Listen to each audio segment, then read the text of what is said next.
I was shut down with him in Hanoi. He was in a prison camp. That's right, that's right. That's right.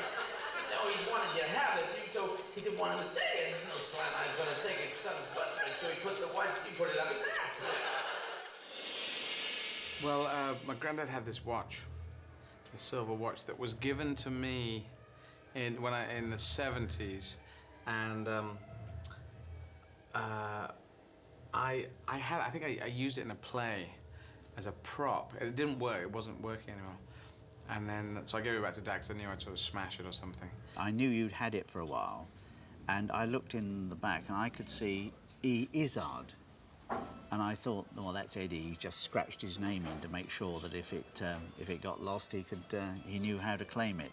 And he said that the watch cleaner, the watch mender, was going to polish it down. He said, I can polish it down. And Dad said, no, leave it on, because it's kind of weird memento of the 70s, or me being an idiot. So he gave it to me and said, oh, look at that. And I thought, oh, right, because I could see E. Izzard on it.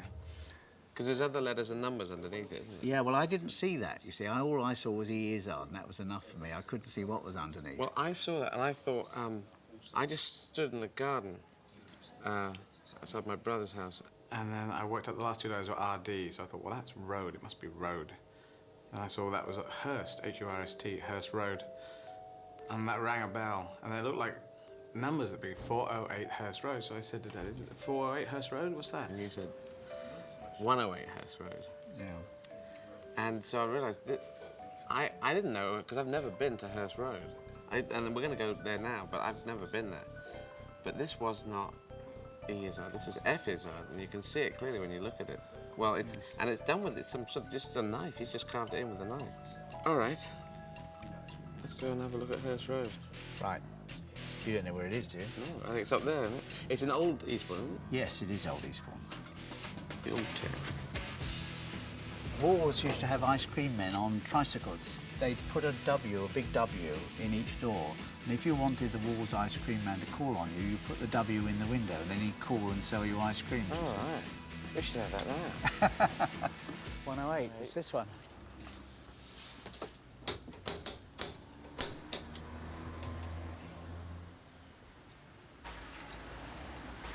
So my great-grandfather must have looked like this, essentially, if that was in the pocket, coming out of here. Reproduction. Amazing. Well, this is 108 Hurst Road, as it says on the watch. So this is where Frederick would have carved his name in the watch. Come out. And Dad, you lived over there? Yeah, number 71. You used to have a drum? Oh, I had a drum, yes, which I drove the neighbours crazy with one Christmas, till they took it off me and never saw it again. What, you used to march up and down? It was a tin drum with a couple of things, and I used to go up and down banging it. Did everyone used to just walk up and down the street all the time? Yeah. And this is 110 then.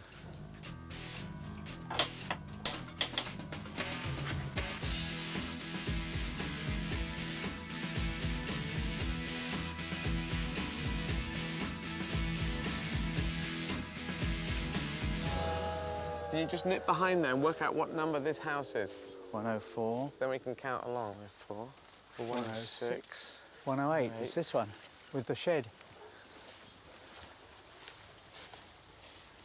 They would have come all the way down from Rotherfield? Rotherfield, agricultural labouring sort of background, to here where they can see the sea. They've got a house. Yeah. Frederick's moving in. His brother's next door. Probably rented, I should think. They see they're on 3 floors this side, aren't they? Yeah. Can I talk you? Come down.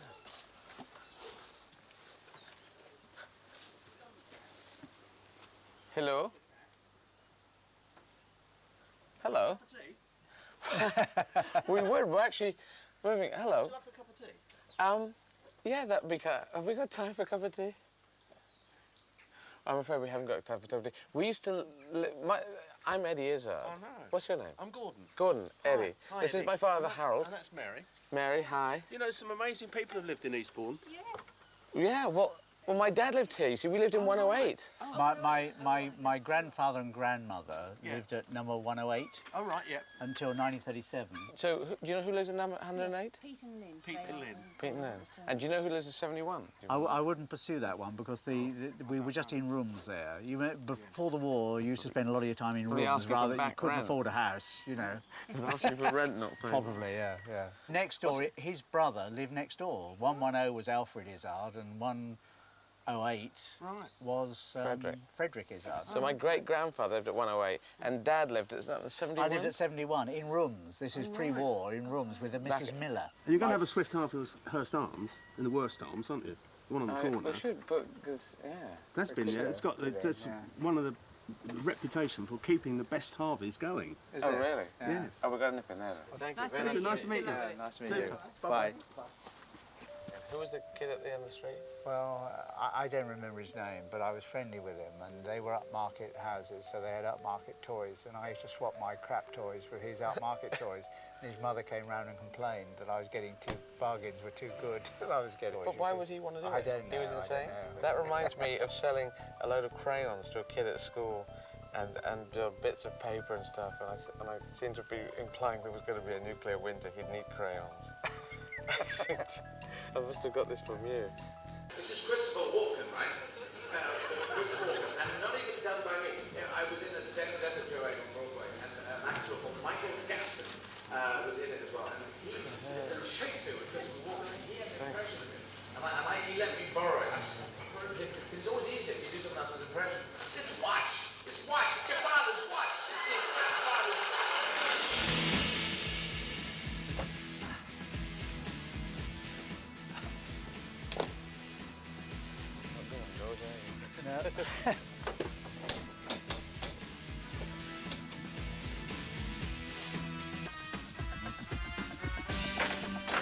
Oh, hello. Hello. Sorry to bother you. That's all right. My great-grandfather used to live here. Did he really? Yeah. Well, blow me down. We just talked to some people down the road, and they said you were an all right kind of person. Because you never know about knocking on doors. People say, "Fuck off." This is Hal, my father. Yeah. And he lived in number 71. 71. With my grandfather. And this was my great-grandfather's. And if you can see, if I give it to you, on there, you got F. Izzard, 108 Hurst Road. You have to search for Oh, yeah, You yeah. see it? Oh, yeah. So you want to have a look around? Would it be possible? The state. That's all right. So you don't ever remember coming in? I had limited memories of this. I remember a coal hole where there was a heap of coal, and I also remember my grandfather eating winkles. I've never seen anything like it in my life. You know, you have a pin to pick off the caps of the winkles. I've never myself, but no, nor do I. I remember that vividly. But my grandmother and grandfather lived here, and their youngest son, Frederick Ted. and Ellen. Frederick and Ellen Izzard, yes. Can we poke you up soon? yeah, go for it. And in the old days, they wouldn't have had any loos anywhere, would they? I remember the garden vaguely, yeah. My grandfather was about my height, and my grandmother, who came from Essex, seemed to be huge, you know? There was definitely a relationship there which... Huge vertically? Yeah. She was powerful as well. This is grandmother Izzard. Izzard. Ellen Izzard, All right. yes. It's very nice of you to let us in. Thank you very welcome. much. Sorry, invading people. I don't go anywhere without a camera thing. It's an ego problem that my doctor's trying to get me to work out with. Okay, thank you very much. What can I do? Nice to have met you, and thanks too. very much. Cheers. Grandad used to stay here, and you stayed here. I stayed here. I went to school from here. So we're going to try. But try 71. You do this. Okay.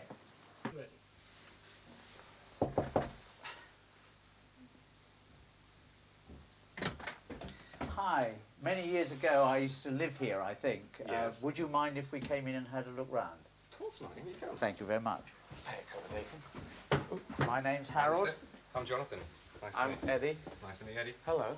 And so what you would eat in here, and Yes, this was the room we ate in and stayed in all the time. was there another room? There was a bedroom upstairs. Upstairs was... Yeah. The bedroom. So you remember this? Yes? That's where the lady with the funny eye lived. Lady with the funny eye lives in the front room. And so, of course, being small, one day I said to her something to her which made her realise that she was known as the lady with the one eye and a whelk, and she was very upset about this. This is the bedroom. So Gran and Grandad sleep here? They slept that way, yes. But The Gran, bed was round that way, and I had a small bed here. I bet they never thought that was going to be... No, I think this was, that would have been very futuristic in the 30s. Yeah, but that's about all I remember about So it. it sounded like those kids down there. Absolutely. I got confused at this point. But it's your watch now. You keep this watch, you wear it, and best to wear it on your wrist.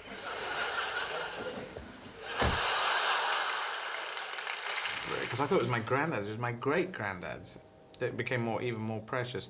Well, it's not my granddad's, and as a teenager I treated it in a kind of casual way, but as my great-grandfather's, it became really precious. It's the only thing we got that old.